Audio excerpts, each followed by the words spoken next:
Bharat Pakistan match माने तो high voltage drama किंतु एथर पड़िया बाहर आरंभ होइछि एक बड़ चैलेंज।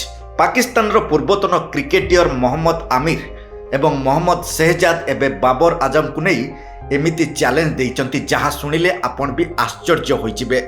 आमिर कहिचंती जदि बाबर भारत विपक्ष रे एक मैच विजयी इनिंग्स खेलती तेबे से अवसरु यू टर्न नेबे।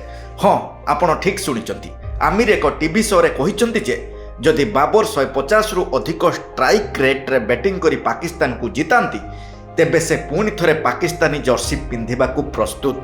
केवल सेतिक नुहे अहमद शहजाद तो आहुरी बड़ कथा कहिचंती। से कहिचंती जदि बाबर एमिति करी देखांती तेबे से पूरा टीम एवं स्टूडियो रे थिबा दर्शकों को एक ग्रांड डिनर पार्टी देबे। किंतु एसबु भितरे पूर्वतन क्रिकेटियर राशिद लतीफ बाबर को थट्टा करी कहिचंती बाबर जेते समय पड़िया रे रहिले अर्थात बाबर को फॉर्म को नहीं एबे निज देशर खेलाड़ी माने तांकू घेरिबा को आरंभ कलेनी।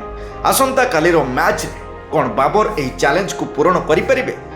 कौन आमिर पुणी क्रिकेट को फेरिबे? आपन को कौन लागुछि कमेंट करी निश्चय जणांतु।